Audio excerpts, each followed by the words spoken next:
made so far. What I want to discuss today is 2 lines of research from my lab. In both of them, we're going to use machine learning. However, in contrast, maybe with some of the other talks, we're not going to use that for prediction. But actually, we want to use that in order to create a model that would allow us to understand more about the biology. Okay, so our work is going to be interpretation rather than prediction. Okay, so for the first part, I'll speak about selective hereditary diseases. So hereditary diseases are caused by germline aberrations, and these are present throughout the human body. Often in these diseases, we don't have cure and we don't have treatment. We do know often the causal gene, the gene that leads the aberration which leads to disease, but often we don't know how this aberration actually leads to the phenotype that we see. So for example, in familial Parkinson's disease, we know the gene was discovered, alpha-synuclein was discovered about 30 years ago, and still we don't understand why certain neurons in the brain die because of that. So it's a big effort. Maybe if we know more about the mechanism, we can treat it better or cure even. So going forward, a few years ago, we started looking at the tissue selectivity of diseases. So for example, Parkinson's disease affects the brain. Familial mutations in BRCA1 lead to breast and ovarian cancers. We noticed that many of the tissues of the hereditary diseases are indeed tissue selective. They hit some tissues, while other tissues seem totally normal. And remember that this is a germline aberration. The aberrant gene is actually everywhere, and it's often expressed in many, many tissues that do not show phenotypes. So going forward, many people have studied the aberrant gene in the tissue that shows the damage. So maybe study BRCA1 in breast tissue or in ovary, and also study alpha-synuclein in the brain. However, we thought that maybe if we flip the question, we could actually ask, so why is the same aberration does not have any effects on the other tissues that also express the aberrant gene, but still remain kind of safe? So maybe if we look at that, maybe we'll be in a better position to understand more about these diseases. And basically, you can think of why this is a powerful technique to actually look at why it doesn't cause any damage when you look at these two pictures. So here, for example, you see what resembles the disease-affected tissue, and you see that there are many, many details there. So if we study the aberration in this image, then we have so many details to look at, and kind of, it's interesting. But if we put next to it what happens in unaffected tissues, we see that much is the same. So now it becomes like the game of finding the differences. So maybe you already identified them. But if we contrast and compare between the affected and unaffected tissues, we have a much smaller cell space in which we can maybe define what's unique to the affected tissue, and therefore we will understand more how the aberrant gene actually works. So we use this technique, and we managed to find new things and new mechanisms, and we summarize them in the review. And basically, we can see that some changes between the disease-affected tissues and others are related to the expression of the aberrant gene. Maybe it's overexpressed in the disease-affected tissue and not in the unaffected tissue. They are related to regulation. As we just heard, it has many, many impacts. It could be related to disruption of tissue-specific networks, protein-protein interactions, or processes that are specific to the affected tissue and not to the others. And some mechanisms are non-serotoninous. So we have all these lists of mechanisms, and it's nice. However, for a specific disease, we still have a problem. Because if you want to understand for a specific disease, so why does it occur in one tissue and not in others, then we actually have to look at all these lists. And this is a huge list, and we need to move mechanism by mechanism. Also, some of these mechanisms are related. So for example, changes in expression are related to differences in regulation. So, maybe they are overlapping. And the last thing is that there are, of course, additional mechanisms. So we don't have here an exhaustive list, and there are still many, many mechanisms to find. So this is where AI or machine learning came into play. And all this work that I'm going to present resulted in this tool that we call Trace, was done by Jan Simonovsky, who was a very talented PhD student there in my lab, and now he's a doctor Jan Simonovsky, doing other interesting things. So what was the idea? The idea was, let's take lots of big data, let's take exhaustive data that we have about the genes in human tissues, and this is what we have here. So lots of features about every gene. We have many, many features, so that's one part of the thing. And what we're going to do now is use supervised machine learning. So basically, if we want to understand why does a disease affect, for example, the heart, what we should do is that we should give it examples, positive examples are genes that lead to heart diseases, and negative examples are genes that do not lead to heart diseases. And now what we're going to do is we're going to use machine learning, and we have a collaboration here with Lior Roca from BGU. So we're going to use machine learning and come up with a model that actually classifies heart disease genes versus other genes. And what we're interested in is then understanding how did the model reach its decision. Okay, so we want to understand what are the mechanisms that actually led the model to decide that these are heart disease genes or not. So that was the idea. Now, in order for the model to make sense to us, we had to give it features, the gene features that also make sense. And therefore, we used all kinds of things that are related to the mechanisms that they show before. So it's related to expression, it's related to protein interaction, regulation, etc. So these were the features. And then we used this tool called SHAP, which, given a model, finds which features contributed most to the model. Okay, and it gives you like a list of the features that contribute to the model based on their importance. So this is just to show you that the model works. So if you look at the red, these are disease genes that are, for example, cause diseases in blood, disease for brain, etc. And the red, as you see, tends to have high trace scores. This is the x-axis. But what was more interesting to us is then to come up with a model and understand why did the model do this decision. So this is a gene model, for example, for this gene that causes arrhythmia. And this is the results of SHAP, the model.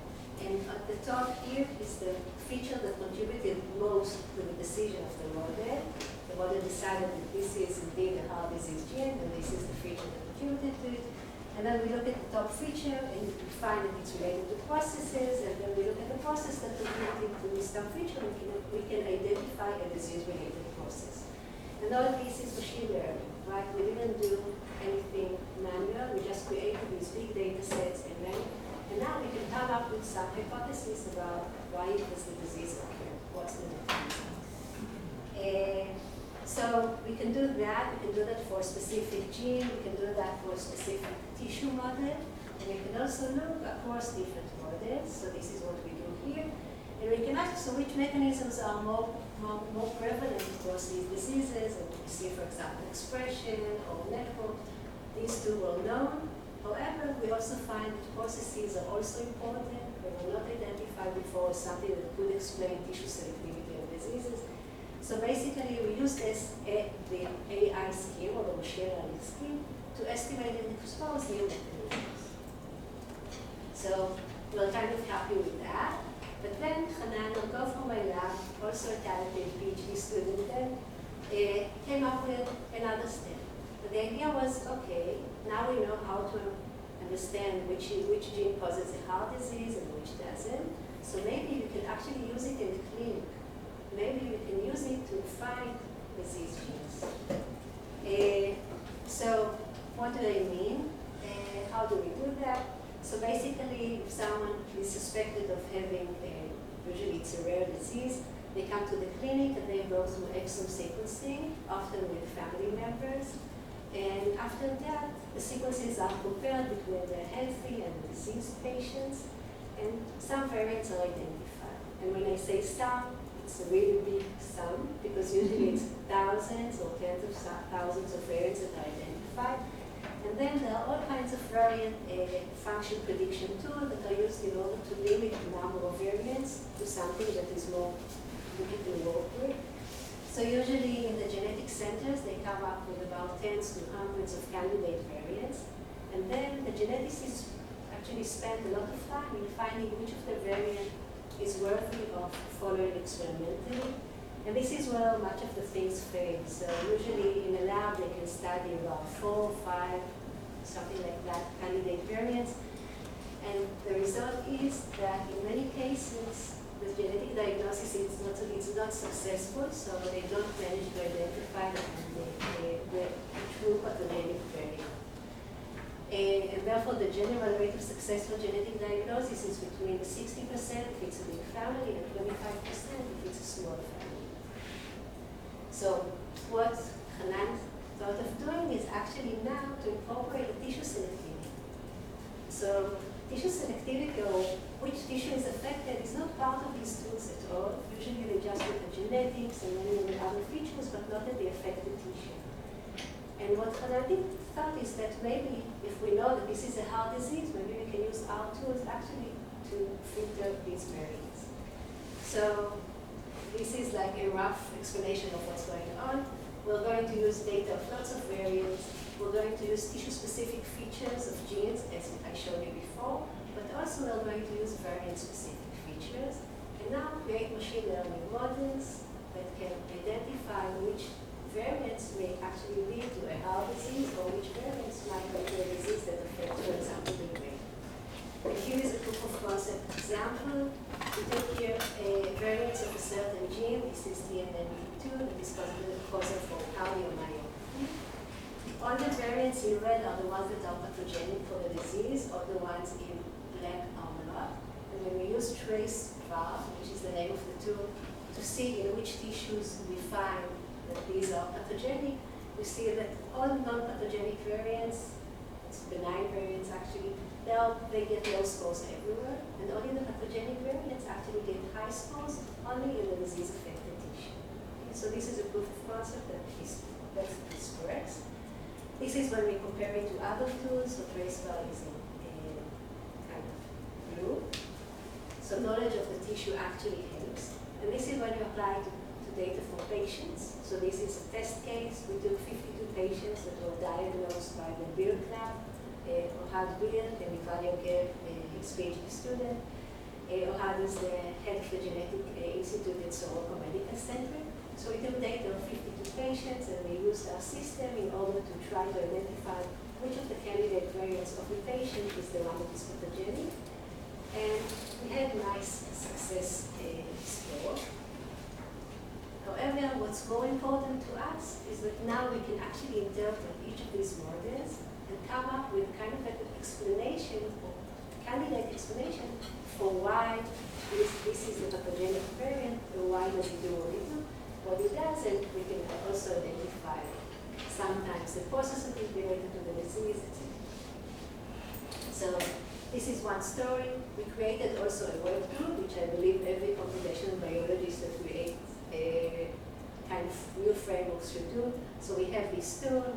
Someone can upload a list of variants, select a specific tissue, and then come up with a list of variants filtered by how much they are likely to be pathogenic, and also identify why the model decided what it decided, which can give you some insight into a hypothesis. Okay, so that was the first part. The second part I'm going to be very, very brief because I'm afraid of the Danish part. And the thing I'm going to talk about now is another idea. And this was a beautiful work done by a wonderful student, Jumanji Brian, and I also put in that image because while doing her master and PhD, she was also Israel national Olympic champion, actually, in what's called a Krav Sheva. So I'm very proud. She did her PhD in the morning, and she ran and jumped and did everything else in the afternoon. And this is also a collaboration with Uri Ben-David from Tel Aviv University, and he's a student of this. So for her, all tissues are just fine. Okay. So what did we study? We studied aneuploidy. And aneuploidy is a hallmark of cancer. Aneuploidy is when you have extra arms of chromosomes, or some chromosomes lose their arms. Usually it's very deleterious. However, in cancer, it's very, very prevalent. So about 90% of the solid tumors actually have aneuploidy. It's among the oldest described cancer alteration, but we don't know much about it. We don't know why it gives cancer such an advantage. Okay, so what do we know? We know that when chromosomes are gained, usually they have high oncogene density. Okay? And we also know that when chromosomes are lost, usually the lost arms have high tumor suppressor gene density. Okay? So this makes sense. We also know, and this is where we came into the picture, we also know that cancers that originate from the same tissues also have similar aneuploidy patterns. Okay? So this becomes interesting. And it was also shown by Yeger-Lotem and collaborators that this could be driven or related, maybe this is more the word, related to RNA levels in normal tissues. Okay, so we decided to use the same idea, to use actually machine learning in order to understand what happens in aneuploidy. So the method is going to be the same. We have labeled data because this is a supervised approach. We also collected lots of features of genes and chromosomes arms. We used features of normal tissues, we used features of cancer tissues, and we used features of chromosome arms such as gene density. And now we created models. And we created two types of models. We created a model that models gain of chromosome arms, and we created a model that models actually lost chromosome arms. And now we did this classification, but remember that this is not what we're interested in. We're actually interested in understanding why the model decided the way.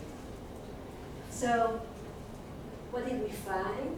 And this is how the chart looks. So basically, these are the features that contributed to chromosome R gain.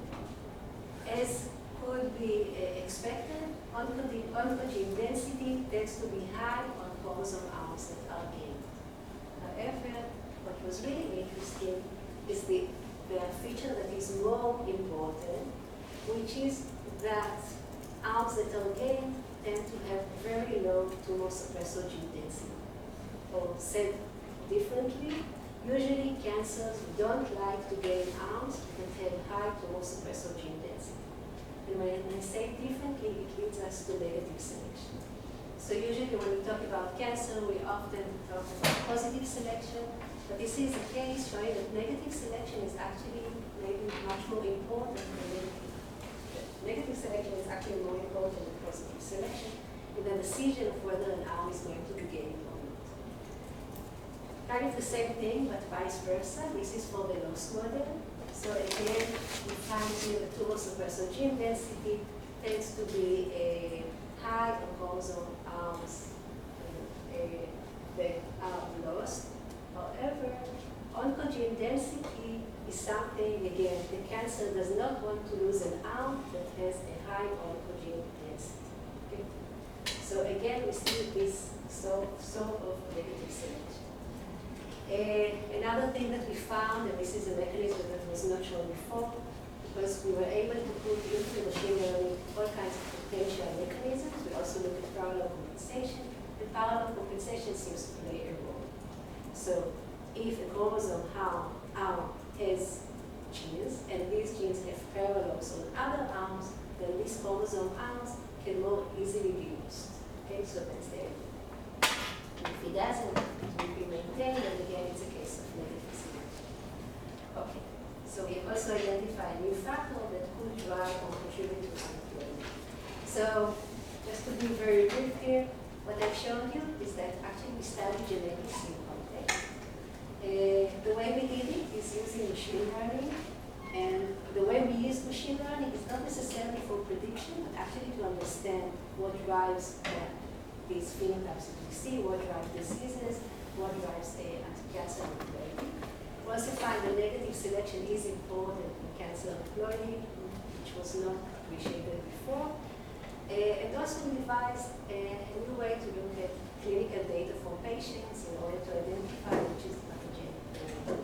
So with that, I'd like to conclude, and of course, thank all the wonderful people from my lab, and especially Hanan Nergov, Eyal Simonovsky, and Juman Shukran, that also collaborators.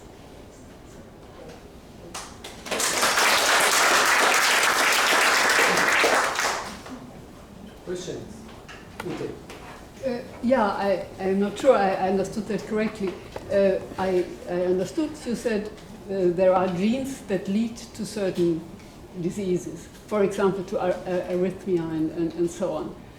But I thought always that these diseases in general, and also heart diseases, are caused by more than one factor. And it also depends on other genes that person has. So to say the gene leads to one disease sounds a little simplistic.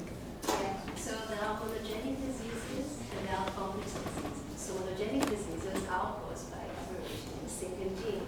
So a single mutation in alpha-synuclein can lead to Parkinson's disease. Another set of diseases are those that are called complex diseases. And complex diseases are those that involve several genes. Usually we don't really know which genes, and also they involve the environment, etc. So what I've been studying is hereditary diseases, monogenic ones. You are only dealing with monogenic diseases. For example, if you look at sickle cell anemia. No, but the arrhythmia and the heart diseases, are they monogenic? I didn't know that, sorry. Many heart diseases are monogenic, kidney diseases, yeah. We have in the data set, yeah, in ONIM, when you look at it, we have about maybe 4,000 to 5,000 different diseases which are monogenic. And actually, maybe I should say many of them are rare, and therefore treating rare diseases is always a challenge. Some many diseases, or few patients, etc. And this is why we come into problems like diagnosing patients. So, regarding the interpretability of the tissue representation, you have a large table, and I could see three main features. I think it was expression, but maybe also network embedding, or I didn't get all the details, but maybe you can highlight the most important. Yeah, this one. Yeah, this one. So obviously a gene needs to be expressed in a tissue in order to manifest the disease. But then you have tissue network embedding and tissue differential process activity. Okay, yeah, so I can explain. So when we look at tissue expression, yes, so the gene has to be expressed. In this case, we also look at preferential expression, etc. These are known. Okay, so this is why there's like a green V next to it. So these are known mechanisms.